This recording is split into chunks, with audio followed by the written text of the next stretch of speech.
Silchar medical রোডে বেহাল রাস্তা ও অবৈধ পার্কিংয়ে চরম ভোগান্তি, দ্রুত সমাধানের দাবি। শিলচর মেডিকেল রোডে বেসরকারি হাসপাতালগুলির সামনে অবৈধ পার্কিং, বেহাল রাস্তা ও জল জমে থাকার সমস্যা চরম আকার ধারণ করেছে। প্রতিদিন যানজটের কারণে রোগীবাহী অ্যাম্বুলেন্স, চিকিৎসক, স্বাস্থ্যকর্মী ও সাধারণ মানুষ চরম দুর্ভোগ পোহাচ্ছেন। রাস্তার বিভিন্ন স্থানে বড় বড় গর্ত তৈরি হয়েছে, যা সামান্য বৃষ্টিতেই জল জমে যান চলাচল প্রায় অচল করে তোলে। এর আগে এলাকার যুবকেরা নিজ উদ্যোগে ও খরচে রাস্তার গর্ত ভরাটের চেষ্টা করলেও সংশ্লিষ্ট বিভাগ থেকে এখনও স্থায়ী ব্যবস্থা নেওয়া হয়নি। সোমবার সকালে স্থানীয় যুবক আমির লাল গোয়ালা জল নিষ্কাশনের উদ্যোগ নেন। তিনি জানান, মেডিকেল রোড শহরের অত্যন্ত গুরুত্বপূর্ণ সড়ক, যা প্রতিদিন হাজার হাজার মানুষ ব্যবহার করেন। তিনি প্রশাসনের কাছে দ্রুত রাস্তা সংস্কার, সুষ্ঠু নিকাশি ব্যবস্থা ও অবৈধ পার্কিং বন্ধের জোর দাবি জানান। এলাকাবাসী মনে করছেন, দ্রুত ব্যবস্থা না নিলে পরিস্থিতি আরও ভয়াবহ হবে।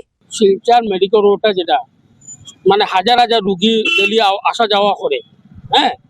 আর এই মেইন কারণটা হইলো অবৈধভাবে যে পার্কিংগুলা যে নার্সিংহোম আছে, নার্সিংহোমের সামনে যে অবৈধভাবে যে পার্কিং রাখছে, তারা যে পার্কিং আপনারা নিজের চোখে দেখতে পারবা, পার্কিং যেভাবে তারা রাখছে মানে একদম রাস্তার লগেও।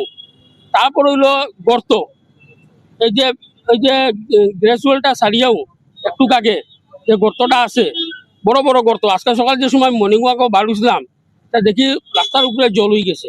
তারপরে কিতা করছি, সকাল সকাল আমি নিজের হাত দিয়া, কিছু তো পাইতাম না, নিজের হাত দিয়া জলটা সরাইয়া দিছি। দেখি মানুষের গাতও পড়তো না, গাড়ি গাতও পড়তো না। তা আমি চাইছিলাম যে জলটা কোনো মতে ডেইনে গিয়া পড়ে। আমি দেখো প্রশাসনের মধ্যে তো আমি নিজেও আমার ব্যক্তিগত টাকা দিয়ে দুটা গাছ ভরছি, আর এই গাছ ভরা তো আমার সম্ভব হইতো না একলা। ঠিক আছে, আমি প্রশাসনকে অনুরোধ করলাম যে গাছটা মানে পুরো রাস্তাটা, মেডিকেল রোড যে রাস্তাটা ঠিক করার জন্য। আর এমএলএ এমপি তো আর কইয়াও তো লাভ নাই। আমরা কইতে কইতে কইতে আপনাদের নিজের মাঝে তো দেখছেন, আমরা কইতে কইতে শেষ।